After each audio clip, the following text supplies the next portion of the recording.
Bueno, pues estamos ya de vuelta y como les apuntaba hace tan solo un instante, vamos a hablar con uno de los protagonistas de estos días, a raíz de que se conociera a finales de la pasada semana el auto de sobreseimiento y de archivo de las actuaciones que se dieron en llamar en su día cuando se interpuso la querella hace unos 10 años aproximadamente, el caso de la cocina de Jameos, y que incluía otras muchas cosas también. En definitiva, una denuncia presentada por el pacto entre la Coalición Canaria Partido Popular y PIL, con Pedro Sanginés, en el que recién habían presentado una moción de censura contra Manuela Armas, y en aquellas fechas, pues, algunos meses después de las detenciones del caso Unión y todas aquellas cosas. Bueno, vamos a hablar con Carlos Espino, que era el hombre señalado en esa querella del partido Coalición Canaria del Partido Popular, y que, por tanto, al cabo de esa década prácticamente, bueno, pues el juez del Juzgado de Instrucción número 3 de Arrecife ha determinado el sobreseimiento provisional y el archivo de las actuaciones. Señor Espino, muy buenas tardes. Buenas tardes. Y muy bienvenido. Muchas gracias. ¿Qué tal el fin de semana? Me imagino que uno de los, supongo, más satisfactorios de los últimos tiempos.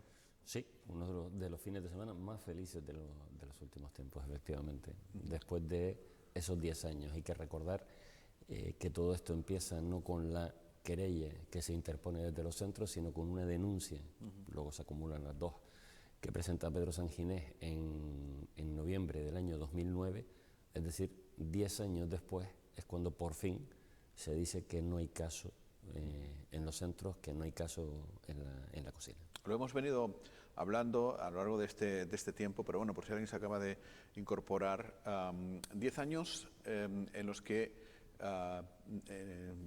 ninguna de esas dilaciones o nada ha tenido que ver, en este caso, usted o la defensa de los otros señalados en este caso, que dice que no ha habido ningún interés por parte de las defensas, por parte suya, de alargar este proceso.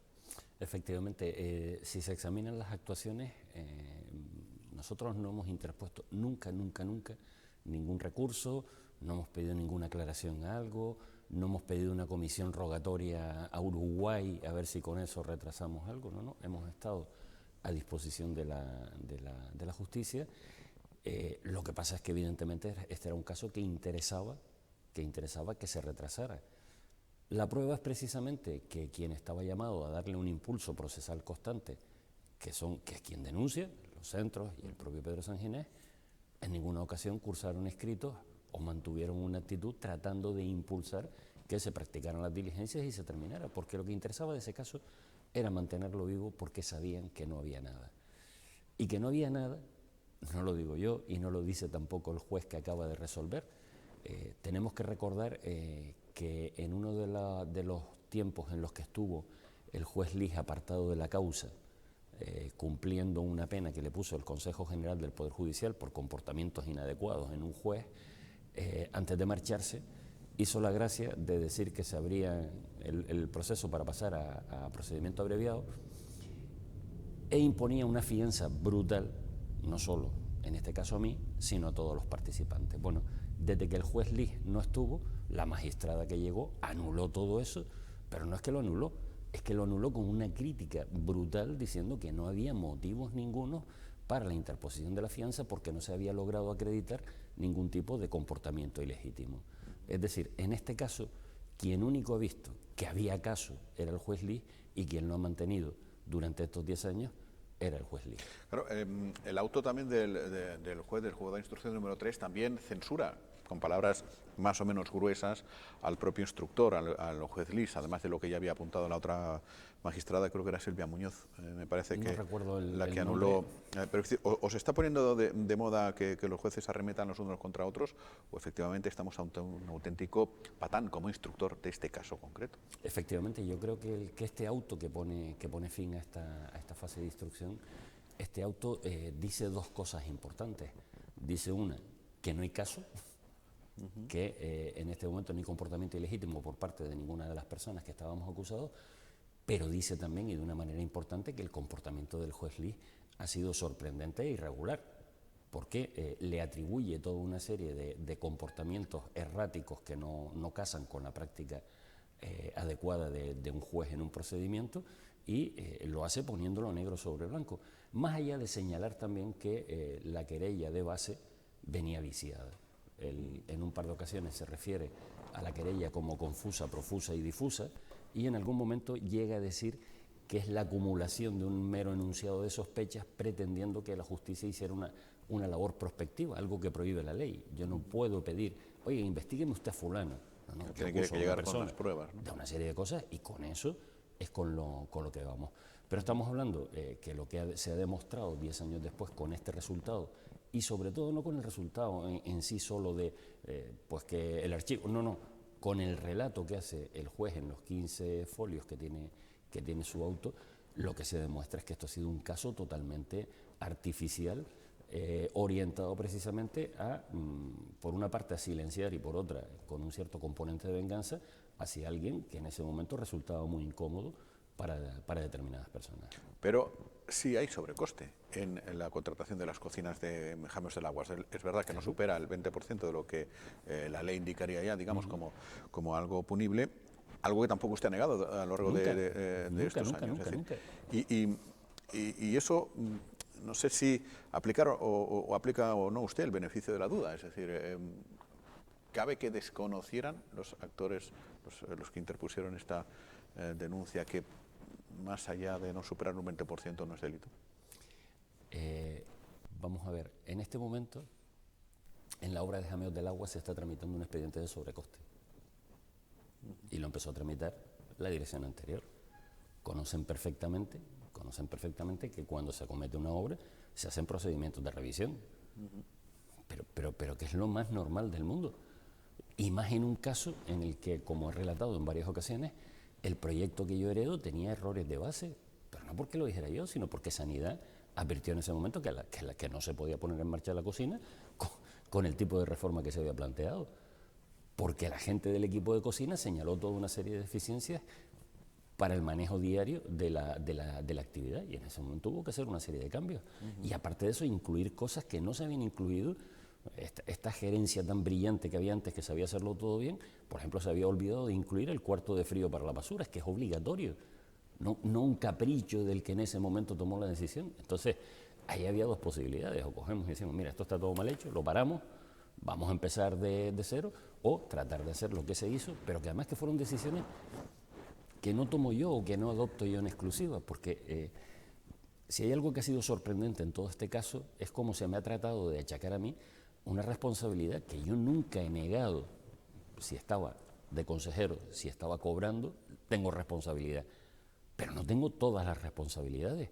Estamos hablando desde que la gente que proyecta, la gente que recibe las instalaciones, la gente que certifica que están hechas de acuerdo, quien prepara el contrato, que no lo preparaba yo nunca, quien prepara el pago y firma conmigo, que no era yo solo. Y aquí, sin embargo, parece ser que no sé, pues yo tenía acceso a una especie de talega, y en los centros se hacía lo que a mí me daba la gana y sin que se enterara nadie.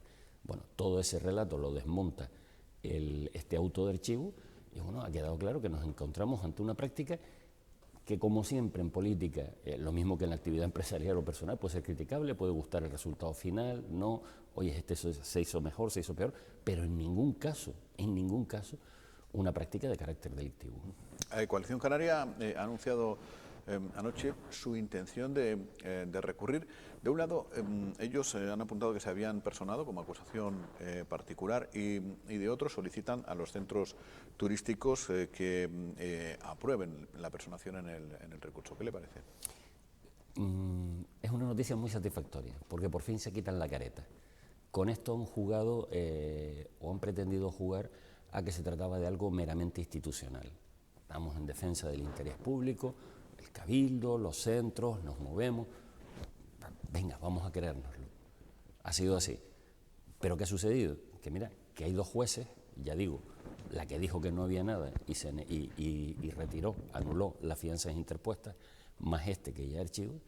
Hay dos jueces que ya se han pronunciado y que han dicho, oiga, que aquí no hay nada, pero no solo dicen no hay nada, porque, insisto, no solo hablan del archivo, hablan de que la querella en origen es prospectiva, difusa, confusa, profusa, y hablan de que el juez instructor lo ha mantenido vivo de manera intencionada. Bueno, ya se ha pronunciado un nuevo magistrado, ha dicho que aquí no hay nada, pues lo que toca en este momento es acatarlo. Es acatarlo y no vamos más allá. Y desde luego lo que sí me alegro es, sí, como decíamos desde el principio, esto se trata de algo político, es que no complique a los centros Pedro Sanginés en sus vendetas, que la ponga él, que no se esconda detrás de ni siquiera del Grupo de Coalición Canaria. Yo las querellas que he interpuesto las ha firmado Carlos Espino Angulo, con mi DNI, corriendo mis riesgos personales yo, que es de lo que se trata. Por cierto, en todas las que yo he interpuesto han salido condenados las personas a las que he denunciado, sin embargo, en las que me he expuesto a mí no ha salido ninguna, pues tenemos que acordarnos que la primera que me interpusieron fue en época de Inés Rojas, cuando al denunciar yo el caso Villate, me denunciaron a mí por infidelidad en la custodia de documentos, que parece que ya nos hemos olvidado de eso, o cuando trataron de complicarme en el caso Unión, o las denuncias de IEO, y todas se han ido archivando. Claro. ¿Va a pedir usted su reingreso en el Partido Socialista? Porque recuerdo que Hoy. Se había apartado voluntariamente del mismo. Hoy. Ya tengo redactada la carta acompañando la sentencia y pidiendo mi reingreso. Pero si de repente el juez admite a trámite un supuesto recurso que pueda haber. Pues en ese momento lo dejaremos en suspenso otra vez, pero yo pido mi reingreso. Para mí ya es un tema que está claro. O sea, es un auto durísimo por parte del juez. No estamos hablando además de cuestiones de carácter técnico, que no se ha podido probar no sé qué, que si esto ha prescrito. No. Todo lo que se decía, que era un catálogo terrible, porque vamos, no quedó delito en el Código Penal que no trataran de imputarme. Ya digo, hace un análisis muy potente, se lo carga, y en este momento, insisto, que sea Pedro Sanginés el que salga con su nombre, con sus apellidos, con su DNI, que siga diciendo lo que siga diciendo. Era, digamos, lo último que quedaba, porque, digamos, en este no caso, había otros protagonistas, que si la carne se compraba en Chacón, que si no se encontraban unos trabajos que se habían encargado a los centros turísticos, y no solamente el trabajo se había entregado a los centros turísticos, sino que era tan riguroso que el Cabildo lo asumió también para sí, para otros.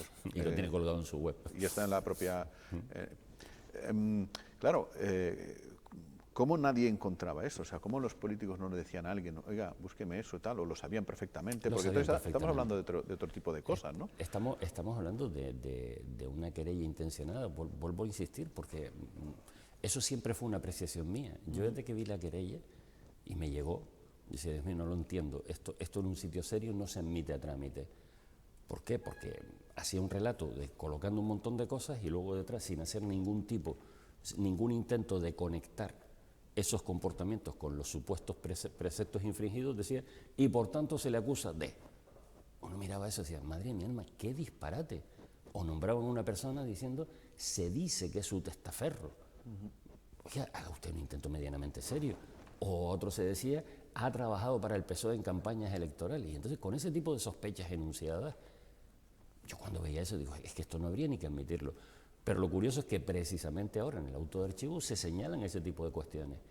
Y se habla de cómo, con el mero enunciado de vagas sospechas, se pretende una actividad prospectiva por parte de la justicia, que se ha realizado, dicho sea de paso.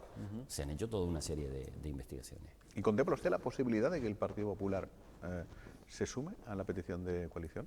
Encantado. Son sus socios de gobierno ahora mismo. Encantado si lo hicieran. Estoy convencido de cuál va a ser el resultado final. A pesar de lo duro que han sido estos 10 años y que a veces costara mantener la confianza en que las cosas iban a salir bien, tenía muy claro que este iba a ser el resultado.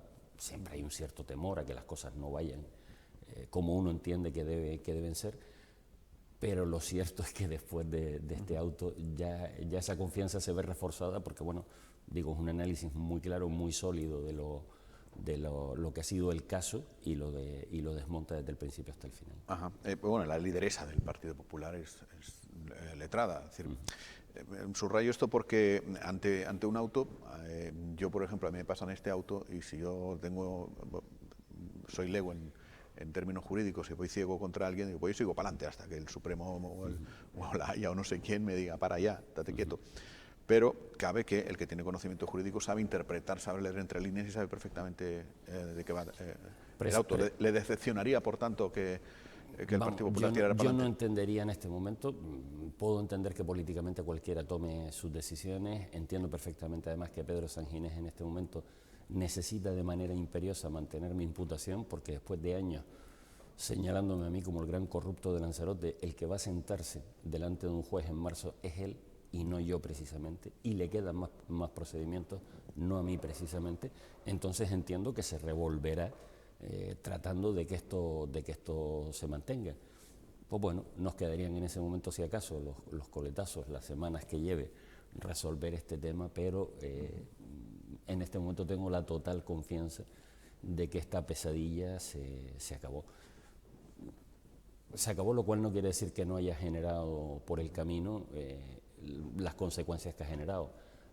Algunas de las personas que se vieron incorporadas a esta querella por el pecado de haberse relacionado conmigo como gerente como consejero delegado de los centros, algunas han tenido que cerrar su empresa y se han perdido 20 y tantos puestos de trabajadores por esta querella. En mi caso personal, he tratado de llevarlo con la mayor entereza, pero eso tiene un costo, lo ha tenido en mi familia.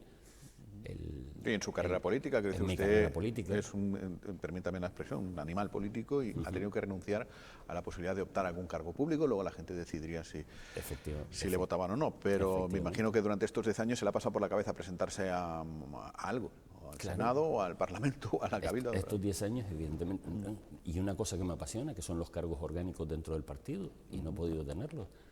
Yo que empecé en la ejecutiva, que he sido como vocal, por decirlo así, como secretario de un área, después he sido secretario de organización, he sido secretario general.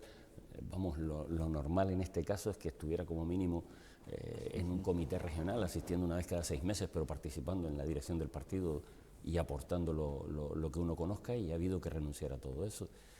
O lo que han podido pasar mis hijos, que el viernes en concreto, para mí fue un día que me conmocionó. O sea, yo vivía con la percepción de que afortunadamente ellos, por su edad y por cómo hemos convivido siempre, lo llevaban bastante bien, y el viernes cuando conocimos la noticia fue cuando realmente me di cuenta de lo afectado que estaban, ¿no?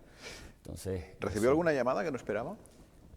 Muchas que no esperaba, muchas de gente que a lo mejor su proximidad no es tanta, o no esperaba uno, no las tiene permanentemente en la cabeza, y tuve la enorme satisfacción de recibir esas llamadas, y vaya con el invento del WhatsApp, porque menos mal que yo después contesto desde el ordenador en casa, porque bueno, parecía fin de año. Y al contrario, ¿hay alguna que todavía sigue esperando?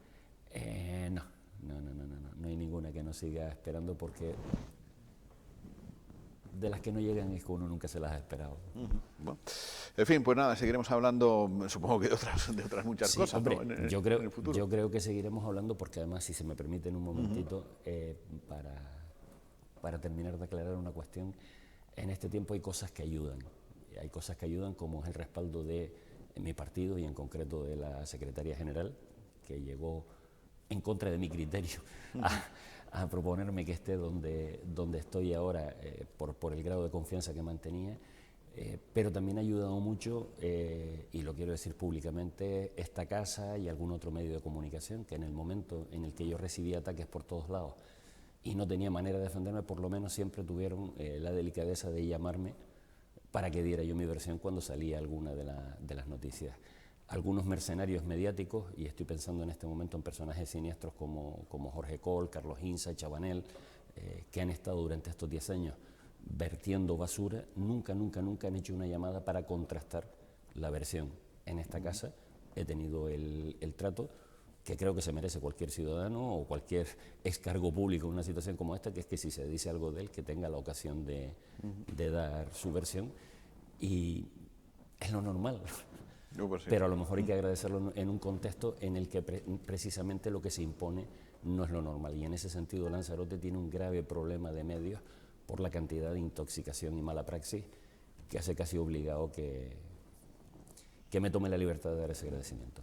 Bueno, pues por la parte que nos toca, buena manera de empezar la semana. Señor Espino, muchas gracias. Gracias a y ustedes. muy buenas tardes. Buenas tardes. Lo dejamos aquí. Mañana, creo, si no hay cambios en la agenda, que nos viene a ver Boni Cabrera, que siempre es muy interesante escuchar sus reflexiones, sus planteamientos ante la vida y ante, en fin, la muerte.